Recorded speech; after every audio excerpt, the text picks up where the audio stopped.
Okay, so we'll first start off with your name. I'm Ray Pennock. And when and where were you born? I was born and raised in Meadowdale. So you grew up in Meadowdale? Did you stay there throughout? Where the St. Thomas More Catholic Church is where I was born and raised, on a 10-acre fruit farm. Wow. What kind of fruit? Just every kind of fruit? A wide variety, primarily cherries, sweet cherries. Mm-hmm. Did you work on that farm then when you were younger? All my youth. Yeah. Did you stay in Meadowdale as an adult, or did you move away from Meadowdale?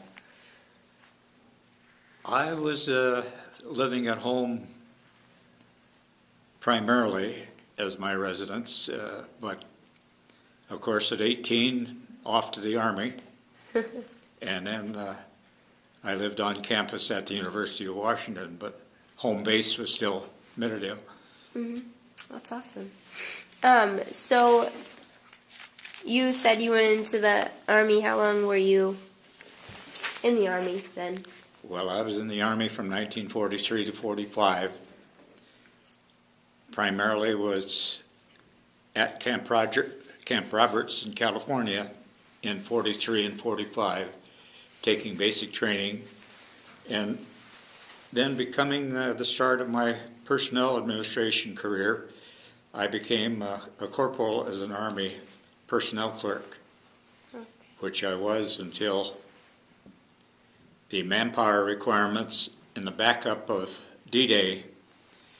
While all the people I had dealt with went to the South Pacific, I headed for Europe. Wow. So I am a veteran of the Battle of the Bulge and the next two campaigns, as well as serving as a mail clerk both on the Atlantic Ocean and supporting APO 129 in England and France before I went to the front lines. Wow. As basically a combat non-com. And talking about my family a little bit, the 5 Pennock family members arrived in Meadowdale, Washington in 1919. Father Arthur Ridgman, Mother Mabel, Elliott, her maiden name, and their 3 children, Clara, Arthur, and Gladys. Raymond joined the family in 1924. Dad was a Puget Mill Company supply boat captain, lumberman, farmer, school bus driver, and worked with his team on many Meadowdale properties. As time passed, our 10-acre stump ranch became a very diversified orchard and farm. In his later years, Dad worked for Snohomish County Road District Number 2 as a foreman, and for several years before retirement as the District Number 2 Superintendent of Roads. All 4 Pennock children graduated from Edmonds High School. Clara became a graduate nurse at the Seattle General Hospital. She finished her nursing career at the Edmonds Visiting Nurses Program Supervisor.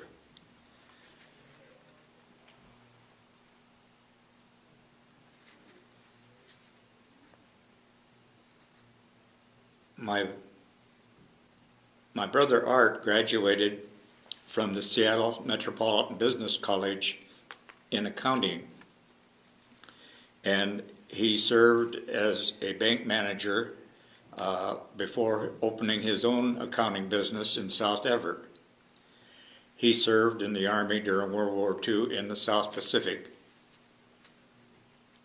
My sister Gladys became a Navy officer's wife and was in Hawaii on December 7th, 1941.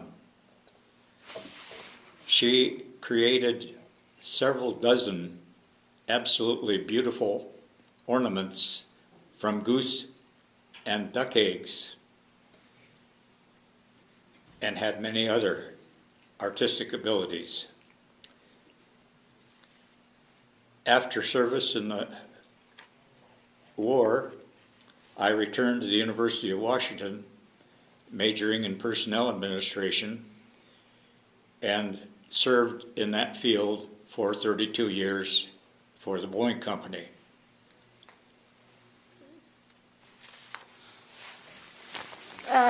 So you talked a little bit about your siblings. Were you close with them? Would you say you were close with your siblings? I didn't hear you. Oh, were you close with your siblings? Like, were you close with your brother and sisters? Oh, very much. In fact, I'm at 11 o'clock tomorrow attending my older sister's Gladys's funeral. Oh, I'm sorry. So, were you the last child in the I'm family? the baby of the family. The baby. Oh. Let's see. Would you say, or what would you say your best childhood memory is?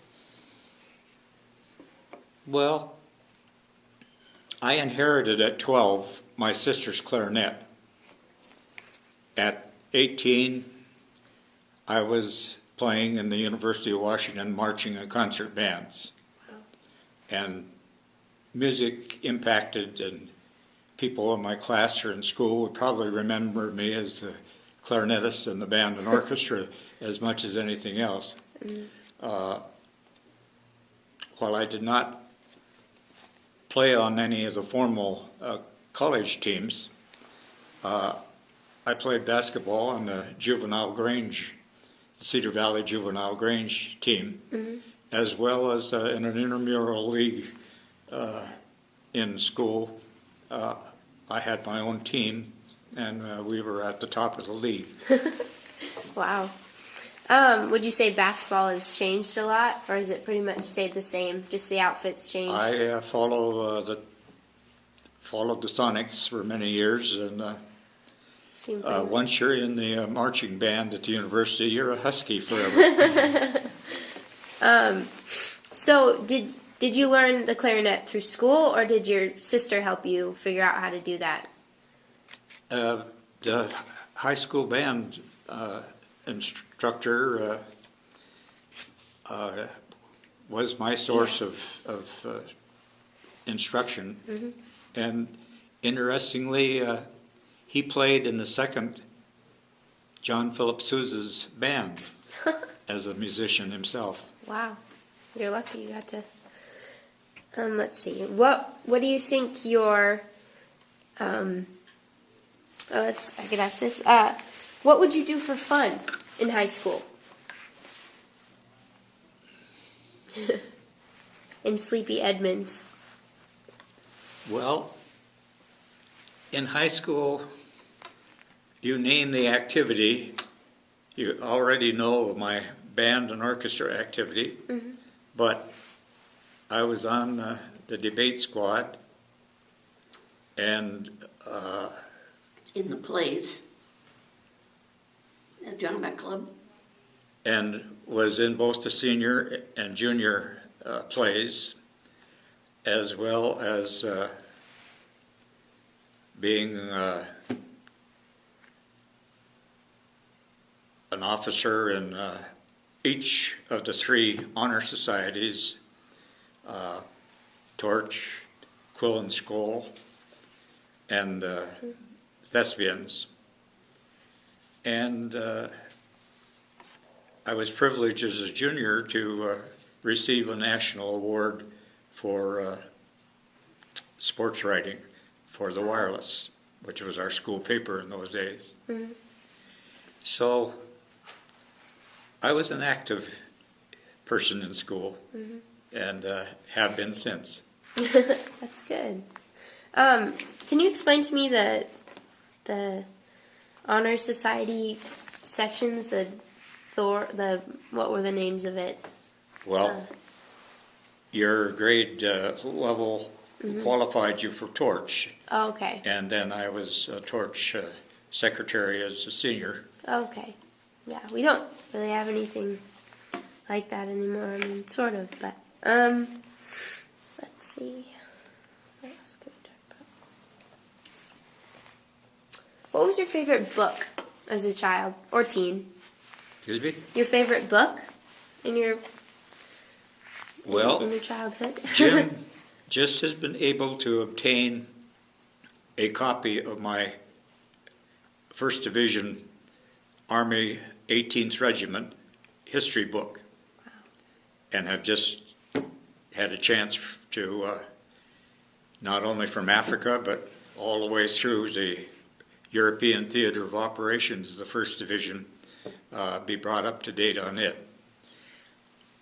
I had been keeping a log that was in my duffel bag, and when I got wounded the second time, I went straight to the hospital, didn't have any further contact with that. So receiving that book here just recently is That's amazing. pretty high on my list. That's amazing. But as a boy, there were 4 different books, and I'm forgetting what they were that I read as a book. But as a boy, we had big little books, yea big, so thick, and so on. And one of the interesting stories of it was that my dad looked over my shoulder one day, and I was reading Buck Rogers in Space. And his comment to me is, why are you reading that? We'll never see anything like that. So currently, one of my favorite half-hour duties at the Museum of Flight is in the Destiny module, which is an exact mock-up of a part of the space station. Mm-hmm. And so here we have now a quarter of a century of space activity, and back in the 30s, that didn't seem very likely. That's amazing. It's really cool. A lot has changed. So was your mom just a stay-at-home mom then? She took care of you kids, and your dad was the one that worked in the family? Well, my mother was a very skilled cook, and I remember now, electricity did not come to my home until I was 10. Wow. So we're dealing with outhouses, carrying water from a well about 40 to 50 yards away from the house until electricity can be directed not to that well, but to the one at the far end of the farm. And now we have indoor plumbing and facilities that you these days take for granted. Definitely. Let's see. My mother also, if we were to have any money or any gifts under the Christmas tree, Dad and I would go out and harvest Christmas trees, and she would come back and bundle them up by size, and they would go down to Seattle and become other people's Christmas trees. Wow. But that's cool. Being an immigrant family from Canada, all of the 5 members of the family immigrated down from Canada. Dad homesteaded on the prairies outside of Irma, Alberta, Canada. Okay. And my 3 brothers and sisters were all born at that location in Canada. Wow, that's cool. Did your either of your parents have relatives that stayed in Canada then, or were they the only ones that came to? Were they the only ones that came to America back then, or did any of their siblings or they just the came only down ones? here as the first West Coast Pennock folks, as far as we know. There are Pennocks all over the country and all over Canada, But I think I'd probably go back to an Ontario Somewhere. family with 6 brothers. Wow. And I think my grandfather was possibly one of those Pennock families. That's cool. It's good that you've traced some stuff. Let's see. When did you meet? This is your wife, correct? We met at the University of Washington. We were both members of the management club there, and I was president, and she was a member, and my elected secretary decided that her best interests were to go to Alaska and remind her fiancé who was the most important person in his life. That allowed the president to appoint a secretary, and already attracted to Ruth, she became the secretary, and she claims she still is that. Still typing for him. Oh my goodness. So, then you guys had kids together? We have 2 sons. Jim here's number 1 son, and Phil is number 2. And I think at this point, Jim, you're briefly mentioning your career is most appropriate. I'm an electrical engineer, graduate of the University of Washington, and graduate school down in Stanford in California. And then after finishing that and meeting my lovely wife down there, I've been working as an electrical engineer in the local industry ever since. Started in '76, and I'm still going. Wow. So, Awesome. And the other brother or other son, does he live around here or Phil, going back this way? Phil, our younger son, is married to Diane, and he is a senior keeper at the Woodland Park Zoo. That's cool. I want to be a zoologist when I grow up. That's interesting. How long has he been doing that? Now, Jim and Beth, of course, have our granddaughter Laurel, who at the moment, with our great-granddaughter, is in Australia visiting friends. And Clementine then rounds up our basic family. Amazing. Let's see. you were asking about Phil and What? how You know, long yeah. how long has he? He's late 70s. He Okay. became a keeper at the zoo and has been there ever since. Cool. Let's see. What else can we go? So, are you a religious person? Ruth and I have been members of the Crown Hill United Methodist Church for 55 or so years, and there I have been lay leader, chairman of the finance committee, the missions committee, was chairman of the 75th anniversary of the church, and Sunday school teacher, and we still attend that church quite regularly. Very active in the church. So, would you say you have experienced any miracles? Yeah, this week I got rid of a whole bunch of junk around the house. And the man took it away for no cost. But to have survived the 3 campaigns in combat, yes, Pretty that's a lucky. miracle. Yeah. What would you say, or do you believe in an afterlife?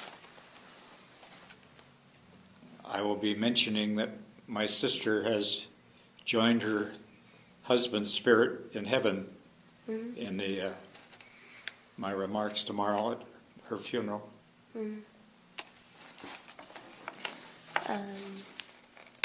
So, you, back to a little bit of family heritage. You said you, your family immigrated from Canada, but was there any immigration before that from Europe, like a specific part of Europe, or are you a Canadian mutt? The Elliott family, my mother's side of the family, was in East Michigan before going up to Canada. Oh. But basically, my basic family is Canadian. Just Canadian.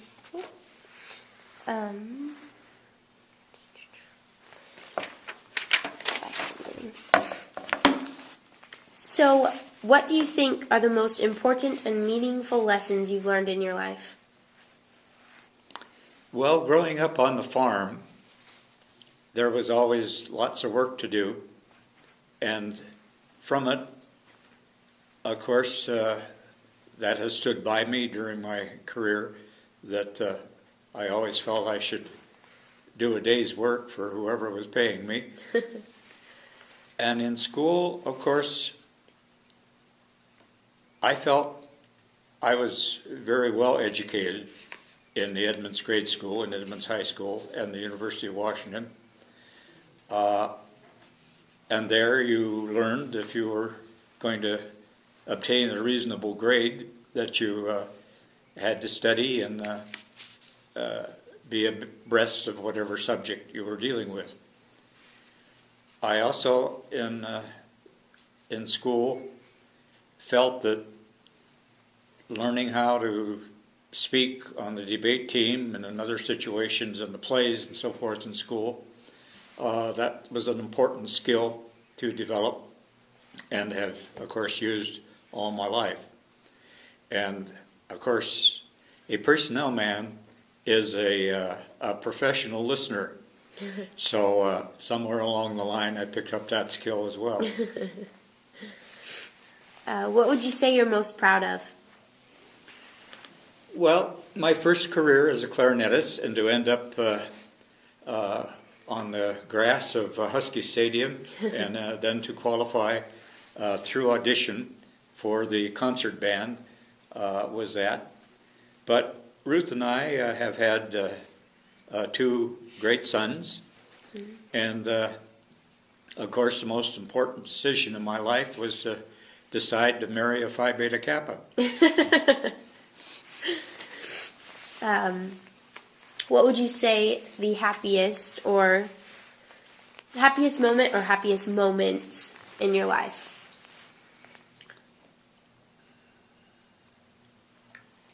Well, we have been able to attend 4 World's Fairs.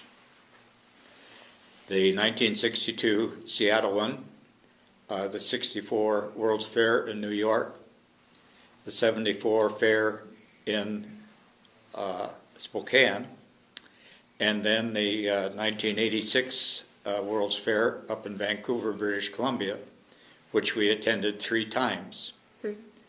And one of the intriguing parts of one of our visits is we had taken, up at Vancouver, is we had taken our neighbor with us. And Betty had the habit of wearing absolutely attractive sweaters with animals on them. And on one occasion, I was going down an exhibit at the fair, and all of a sudden I turned around, and they were several exhibits behind me, and I couldn't figure out why, because I really didn't think the exhibits on that particular row was our particular interest. And then when they caught up with me, why, I said, "What took you so long?" And Betty said, "Everybody wanted to ask about my sweater." Oh my goodness. That's funny. Let's see. How would you like to be remembered? I have already been remembered. The Ballard chapter of the Rotary International has made me a J. Paul Harris Fellow for my community service. Mr. Harris is the founder of Rotary. Wow. Amazing. And in 1938, my title of a paper that the teacher insisted us compose, the title of it was Aviation as a Career. So 32 and a half years at Boeing as a personnel man, and now 25 years at the Museum of Flight as a docent. What do you think? Don't you think I fulfilled that paper pretty well? Definitely. Do you want to explain what that Museum of Flight or Boeing thing that you had with? Explain what that was. One of the honors that the museum recently gave to me in their Aloft magazine of the October 2011 issue was a full-page summary of my life under the caption Volunteer Spotlight. So wow. This is the monthly magazine of the Museum of Flight. That's awesome. And I sleep under an Indian chief's blanket given to me for my service to the United Methodist Native American Urban Outreach Program back a decade or so ago. And of course you're looking at me with a Museum of Flight jacket with a gold emblem on it representing 5,000 hours of volunteer service at the museum. Wow. You're really dedicated to that. It's awesome. Ray, you might want to tell her the other volunteer jobs that you've done. Thank you, Beth. At the same time, in 1987, that I got involved at the Museum of Flight, I also was invited by the Boeing Management Retirement Association to go out and sort the food that current Boeing employees had donated during the holidays in November and December for distribution to the food bank. So following us helping to sort that food coming home, I wondered what would be the movement or the time phase of that going out to the food banks. And that day in the mail, the local Ballard newspaper indicated that the North End Emergency Fund wanted to have some volunteers. So I went down and became their chief storekeeper and have been on their board of directors for several years, and I'm currently a director emeritus of the Ballard Magnolia North Queen Anne Food Bank. I also mentioned Winnie Young. I also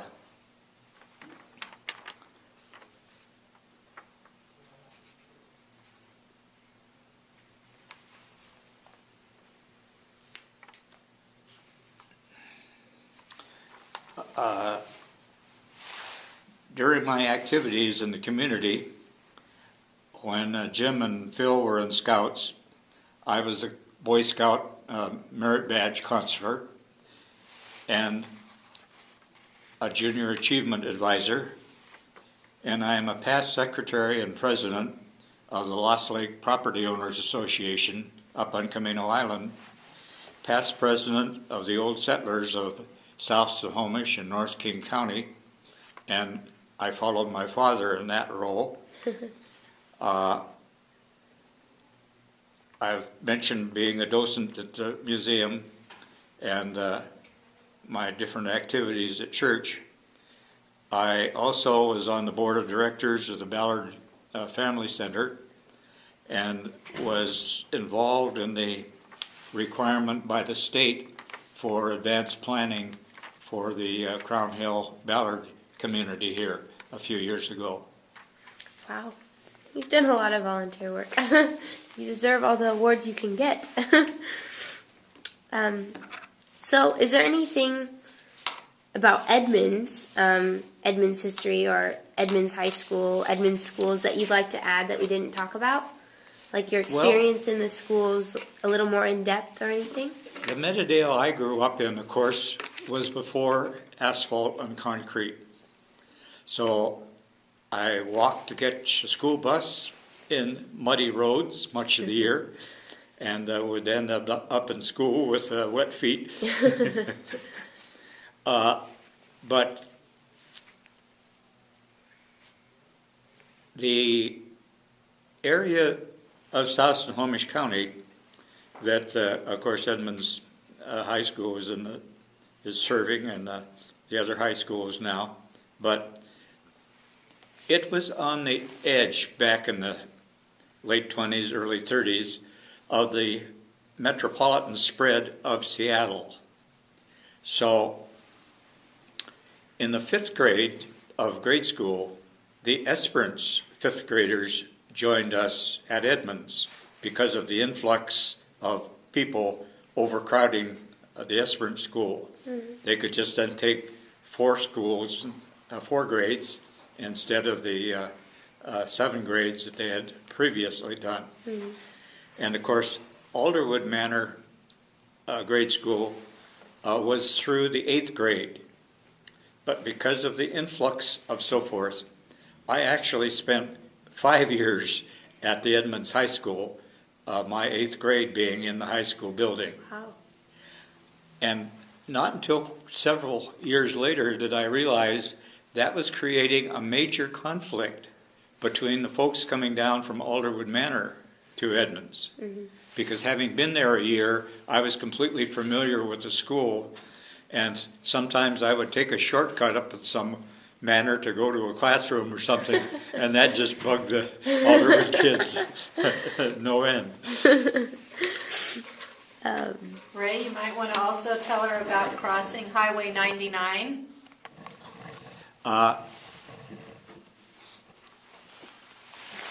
We were, of course, on the farm from 1919, well before Highway 99 was built. And taking the horses down across 99 the first time, my dad very carefully cautioned me, now if you see a car coming in either way, you wait until they pass. So on my first trip down with the horse and wagon, not a car in either direction, and so we leisurely crossed it. The last time, a few years later, we galloped across.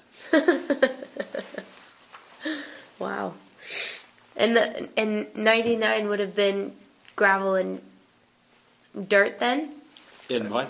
99 was it gravel and dirt, or was it, when did it become paved?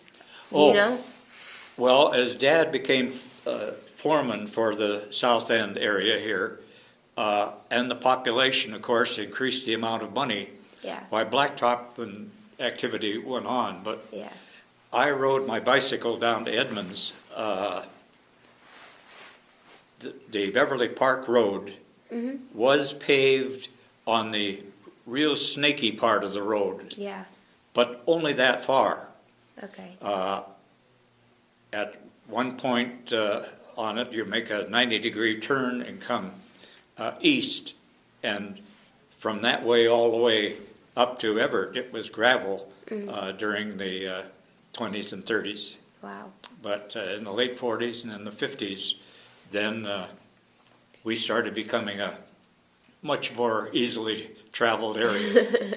You see, the mud, after a snowstorm or a freezing period of time, the mud became absolutely soft. And if you were lucky as you were driving your car along and the wheels dropped down into that soft, the softer area, if your back wheels was still on solid ground, maybe you could back out and go around somebody. But Dad frequently got a call at home, could you bring the team over and pull my car out of the mud? So Wow. that was the type of road construction, and that made Lower Meadowdale and Upper Meadowdale really two distinctly different communities. So you went all the way down to Perrinville to go on the Lower Meadowdale Road, or went down the very steep hill, the Meadowdale Road hill. That was the only direct access, and with the muddy roads, if you didn't need to do it, why, you went there. And as I say, electricity and the telephone did not come to our home until I was 10 in 1934. So again, that limited communication.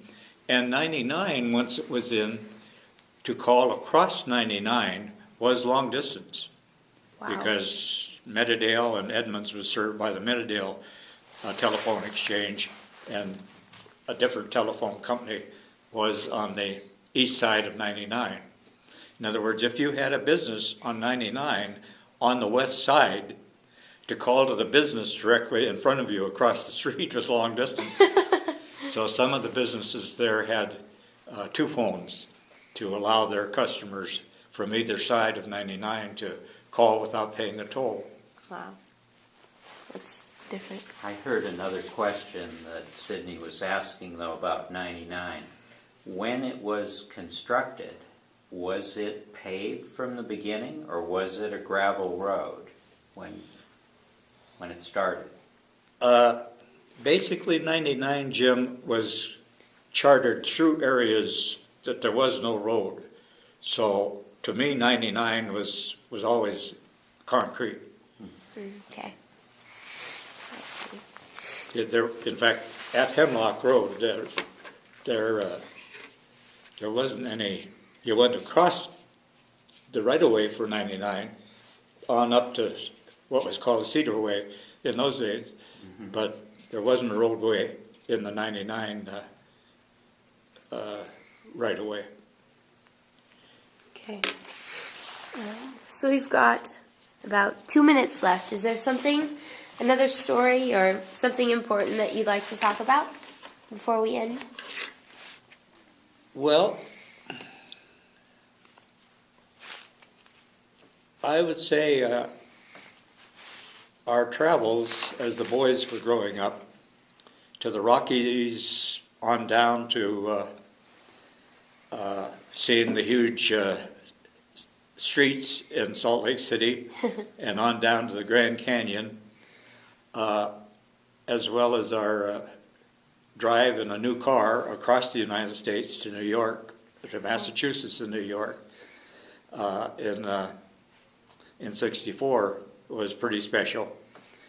And one of the interesting things there was that we were getting feedback that all the reservations were taken up, but driving up in a new car with Washington State license plates at a motel that said no vacancies, they shuffled the deals, and we were taken care of, Ruth and I and the two boys. And then that gave us a perfect exit on down to the New York World's Fair. And Jim, of course, when he was at Stanford, we went down to his graduation. So we did a bit of traveling and thoroughly enjoyed it, and are not able to do that as much today. Traveling is awesome. My mom was a flight attendant for 6 years before she was laid off October of 2001. Obviously, because of 9/11, they didn't have as many flights going out, so they didn't need flight attendants. But while she was a flight attendant, I got to travel everywhere with her. I was young, but and ever since then, it's interesting that you're so into flight and everything, because flight is fun. Now?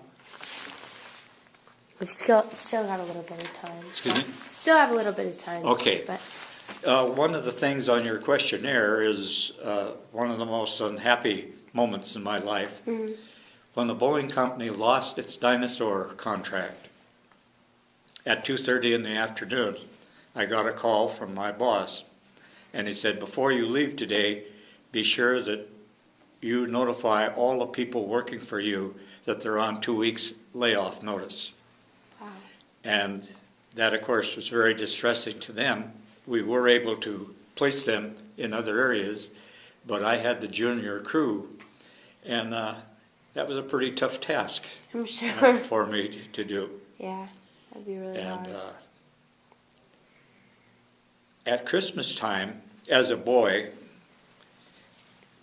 Canadian friends from Canada lived in Granite Falls and had the Granite Falls gas station and motel on the west side of Granite Falls. And if we were up there at Christmas, they would be down at our place for New Year's, or vice versa, year by year. Mm-hmm. And while the event was excellent, in the open type window touring cars of that time, that became a mighty cold ride for me in the back seat. Yeah. Would you guys like to add anything? Ask any questions? Anything? You just might want to talk about sending the food down to the Pike Place Market, packing the cherries. Oh, your mother packing the cherries. Oh, with sweet cherries, primarily the Lambert, our primary product, Mother would take a small box, which would hold about 15 to 20 pounds, and take the very best cherries out of the picking and individually place them in a row at the bottom of the box, row after row after row after row. With the stems up. And then the loose pack was poured on top of that, and the top of the box then nailed down. Then as it went to a retail store, it was turned around, and what had been the bottom was removed, and that lay a beautiful Perfect. row of Lambert cherries now for retail store display. Wow, that's interesting. And teaching my sister that, Gladys then went across to the neighbors and fancy packed for their cherries as well. Fancy packed. Is there anything you'd like to add? No? All right. I think that's it then.